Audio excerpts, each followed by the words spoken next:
Magandang buhay mga katiyats. Ang ating episode ngayon ay tungkol sa petrified woods. Ito ang mga kahoy na nabaon ng napakatagal na sa ilalim ng lupa. Okay, ang petrified wood ay mayroong edad yan na 20 million years above ang makonsider na petrified wood. Ito ay mga kahoy noon, kapanahonan ng dinosaurs, na nandyan lang sa ibabaw ng lupa sa panahon noon, pero sa paglipas ng panahon ay nabaon na siya.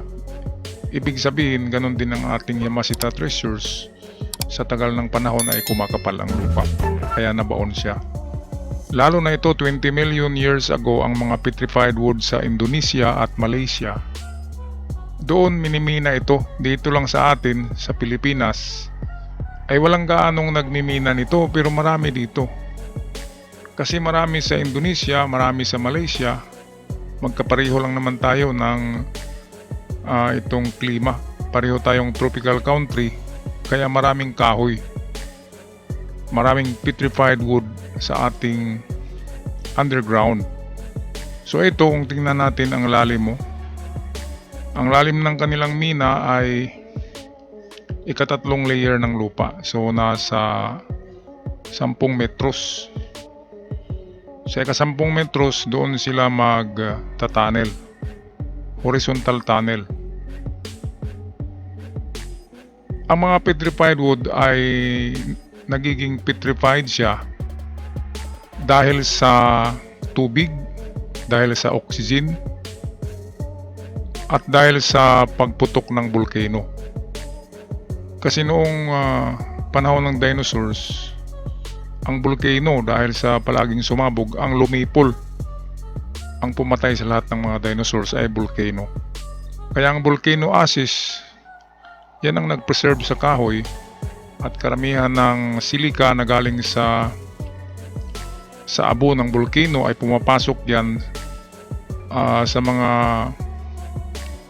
itong microscopic na mga butas sa kahoy. At matagal na proseso, million years of process, ay nagiging bato. Nag-crystallize in shorter term, ay nag-crystallize ang kahoy ay nagiging bato, nagiging crystals, at nagiging precious stone, petrified wood. Bato na siya, pero makikita mo pa rin ang grano ng kahoy. Kaya yan ang maganda. Dito ito, nakuha nila yan, petrified wood yan.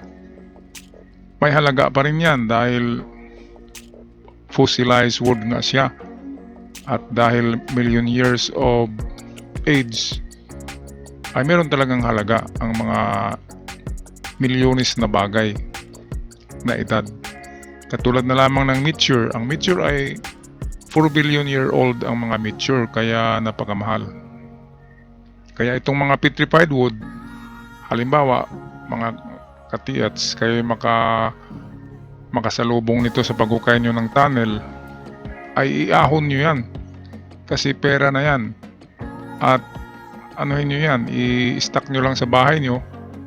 At kung marami na, saka kayo maghanap ng buyer. Isang tonelada yata niyan ay nasa $500. Depende sa klase, kasi kung malaki, mas mahal. Kasi ginagawang furniture ito. At kung ano-anong mga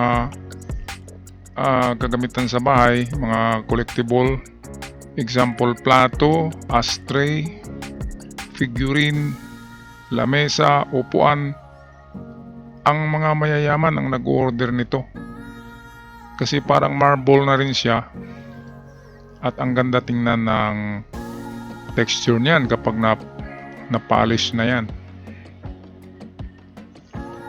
So sa mga Pilipino,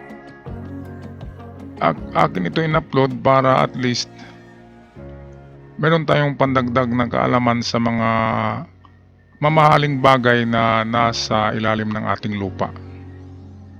Hindi lang ito. Ang famous sa atin na magkapera tayo sa kahoy ay agarwood, di ba? Yung lapnisan. Yun ang alam natin, pero itong petrified wood ay akala natin walang halaga. Pero sa Indonesia, Malaysia ay maraming mga craftsman na gumagawa ng mga furnitures. Ito example to ng ginawa nilang furnitures na galing sa mga trunk. Ayan, galing sa mga kahoy na petrified wood. Ayan, pagkatapos niyan na makita niya ang grano, kasi titingnan yung grano, saka yan tatabasin according sa specification ng gawing disenyo. Binibili daw to sa labas, sa Europe, sa Amerika. Ang mga finished product diyan ay times 2 kaysa halaga diyan sa Indonesia at sa Malaysia. Example, ang halaga ng lamesa ay $3,000. Kapag foreigner ang bibili ay dudublihin nila, magiging 6,000. Kaya kung meron tayong mga katiyats dyan na magaling sa furniture, start na kayo pagbili ng mga petrified woods.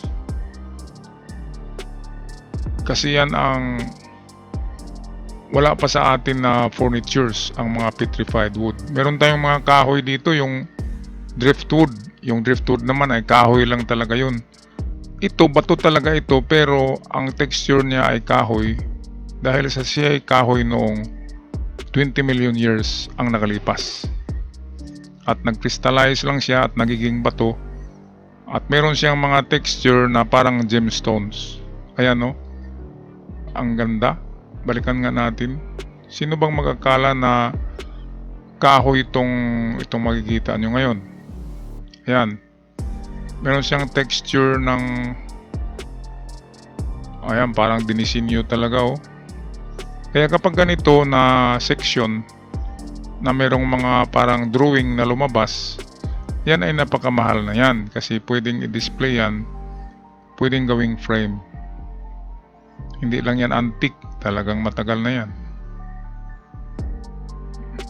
Ito yung ibang petrified wood, kahoy pa rin siya tingnan pero bato na talaga siya. Bato na talaga. Ginagamitan siya ng diamond cutter. Kasi hindi pwedeng lagariin siya ng concrete saw kasi mapupurol yung blade ng concrete saw. Kasi mas matigas pa yata to sa semento. Kasi fossilized na siya na wood. Bato na talaga siya at napakatigas na bato.